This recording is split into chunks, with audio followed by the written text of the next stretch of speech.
Halo, perkenalkan saya Jandelista Lalus, mahasiswi Politeknik Negeri Kupang, jurusan Teknik Sipil, Prodi D3 Teknik Sipil, kelas 2B, dengan NIM 2323701042. Di sini saya akan menjelaskan tutorial penggunaan GPS. Nah, yang pertama dulu saya akan perkenalkan apa sih itu GPS. Kita masuk pada pengertian GPS. Nah, pengertian GPS, GPS adalah sebuah sistem yang digunakan untuk menentukan letak di permukaan bumi dengan bantuan sinkronisasi dari sinyal satelit. Nah, GPS sendiri merupakan hasil dari perkembangan teknologi yang panjang dan melibatkan banyak pihak. Awalnya GPS dikembangkan untuk keperluan militer, tapi kini GPS menjadi alat yang sangat berguna bagi masyarakat luas. Nah, menurut jenisnya GPS dibedakan menjadi 3 tipe, antara lain GPS tipe navigasi, GPS tipe geodetik single frekuensi, dan GPS tipe geodetik 2 frekuensi. Nah, di sini saya akan berbagi tutor GPS yang saya sudah praktekkan.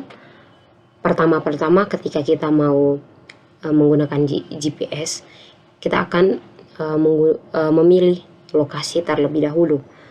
Misalkan ketika kita memilih satu kecamatan atau satu kelurahan, kita menentukan 4 titik tempat, entah itu gereja, Alfamart, Indomart, atau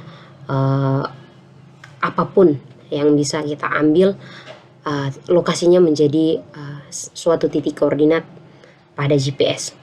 Nah, di sini saya mengambil lokasinya bertempat di Kecamatan Taibinu, dan saya mengambil titiknya di 4 gereja, yaitu di gereja yang pertama, Gereja Baitania Tulun yang terletak di Baumata Utara, Kecamatan Taibinu, dan gereja yang kedua, Gereja Immanuel Manifu yang terletak di Baumata Timur, Kecamatan Taibinu, dan yang ketiga, Gereja Immanuel Baumata yang terletak di Baumata Pusat,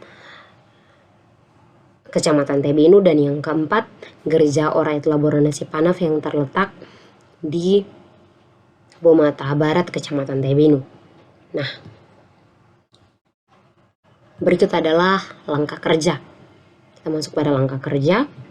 Yang pertama, tentunya kita harus siapkan GPS, dan kita turun ke tempat survei, tempat lapangan yang sudah kita tentukan.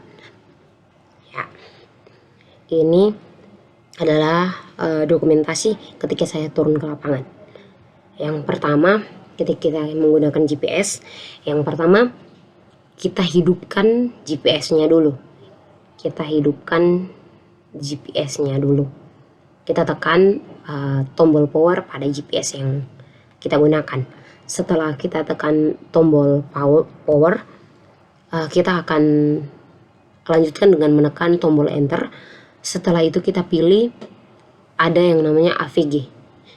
AVG di sini kelihatan cukup jelas. Setelah itu kita tekan, kita cari akurasinya dulu. Setelah itu kita cari akurasinya dulu sekitar 3-5 meter. Itu akurasi yang cukup baik yang bisa kita gunakan agar menjangkau titik koordinat yang ingin kita cari. Setelah itu, ketika kita sudah mendapatkan akurasinya, akan terlihat jelas di GPS yang kita gunakan. Akan ada tulisan 3 meter atau sampai 5 meter. Teman-teman bisa pilih dari 3 sampai 5. 3, 4, atau 5 pun bisa. Setelah itu kita tekan save kalau kita sudah mendapatkannya. Lalu ketika kita sudah dapat titik lokasinya, langkah berikutnya adalah kita harus menyambungkan, mengambil titik koordinat menggunakan satu aplikasi, dan di sini saya menggunakan aplikasi UTM Geomap. Nah, aplikasi ini cukup membantu karena aplikasi ini tidak berbayar, namun ada beberapa kelemahan tersebut dalam menggunakan aplikasi ini. Tetapi ini cukup membantu ketika kita mengambil suatu titik koordinat. Dia tidak cukup ribet untuk digunakan. Yang pertama, kita masuk pada Play Store untuk kita download.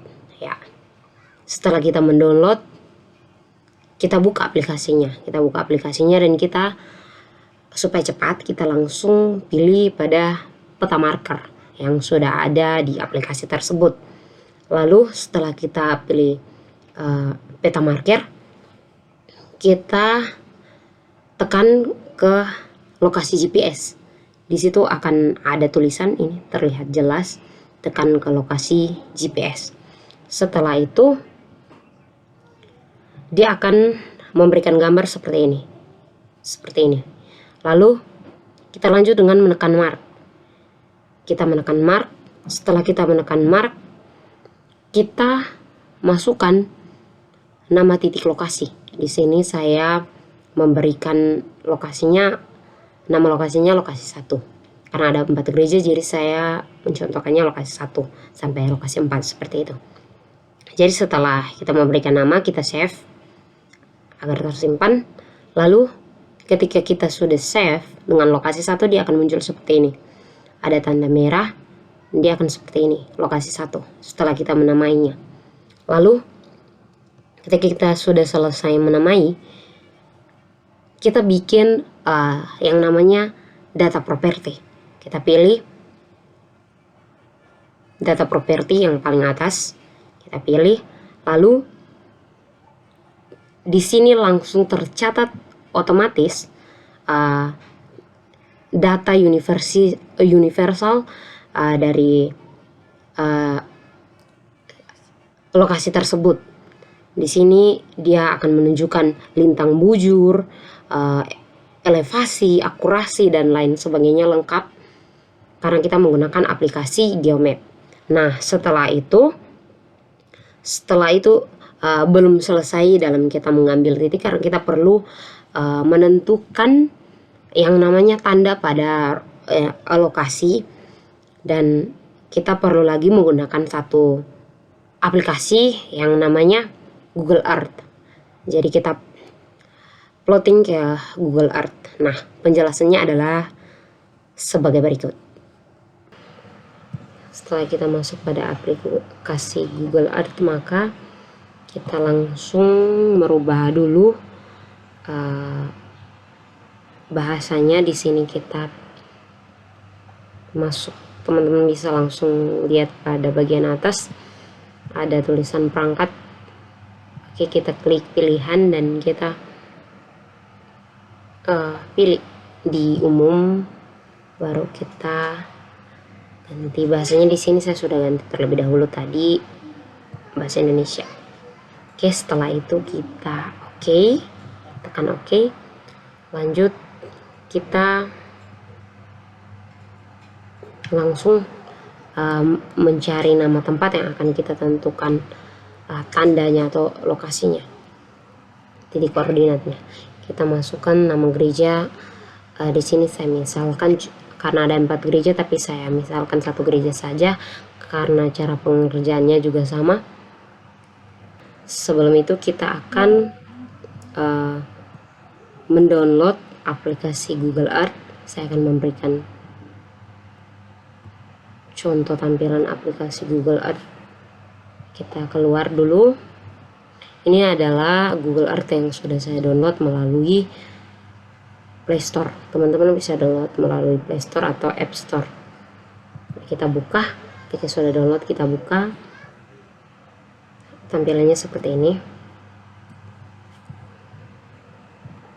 Ya, kira-kira seperti ini tampilannya. Dan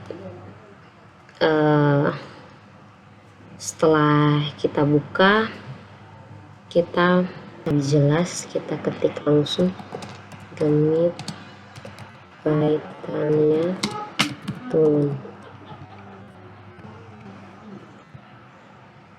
Oke, dia akan muncul di sini. Gereja Gemit Betania Tulun. Lalu kita klik Gereja Betania Tulun ini. Terus untuk memberikan penanda kita pakai simbol yang ini. Tolong diperhatikan ya, simbol yang ini. Terus kita masukkan data yang telah kita ambil melalui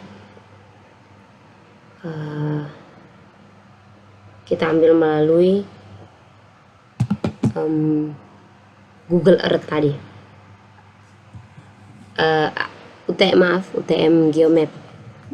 Kita ambil melalui UTM Geomap yang sudah kita dapat datanya. Terus kita rubah ini. Kita rubah nomor yang ada di timuran dan utaraan. Tapi sebelumnya kita berikan dulu nama penandanya itu apa. Kita berikan nama penandanya itu apa. Di sini kita berikan Gereja Gemit Betania Tulun. Oke. Setelah kita berikan nama, kita langsung masukkan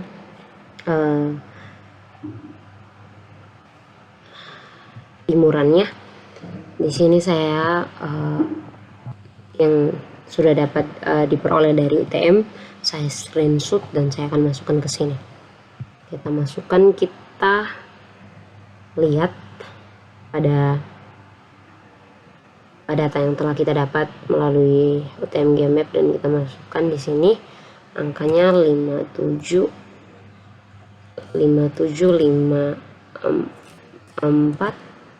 58 titik 41.3e. Lalu kita langsung lanjut lagi di sampingnya itu kita masukkan 88 73 934 titik 414n 414n. Kita tidak perlu lagi menuliskan lambang L nya di belakang karena sudah tercatat 51L di sini. Langsung kita masukkan lagi ini supaya jelas. Kita masukkan di sini Gereja Gemit Betania Tulun. Oke, setelah kita masukkan ini, kita langsung geser dulu ininya. Oke, pas di titik gerejanya. Lalu kita tekan oke. Setelah kita tekan oke, kita akan lihat di sini teman-teman bisa langsung tekan file, terus simpan. Setelah teman-teman beri nama dan beri tandanya, ini sudah ada tandanya. Saya berikan pada satu gereja saja. Kita memberikan titiknya, kita langsung simpan. Jangan sampai kita tidak simpan karena nanti titiknya bisa hilang kalau kita cari ulang lagi. Mari ketika kita simpan, kita langsung klik file ya, terus kita klik simpan, terus kita klik yang paling bawah. Oke. Terus kita buat peta judulnya. Di sini kita buat peta gereja karena kita mengambil titik pada setiap gereja. Jadi kita tulis peta gereja kecamatan Taebinu. Oke, setelah itu sudah. Setelah itu dia akan tersimpan seperti itu. Dan seperti inilah penggunaan terakhir menggunakan Google Earth. Jadi setelah kita menggunakan Google Earth, kita bisa langsung mendapatkan titik-titik pada gereja-gereja yang telah kita tandai dengan melihat titik kuning ini. Nah, kira-kira begitulah tutor singkat dari saya tentang cara penggunaan GPS menggunakan aplikasi UTM Geomap dan aplikasi Google Earth. Nah, sekian video dari saya. Semoga tutor ini dapat menolong teman-teman semua yang mau menggunakan aplikasi GPS dan 2 aplikasi dalamannya. Ya sudah, sekian video ini dan terima kasih. Sampai jumpa di video-video lanjutannya.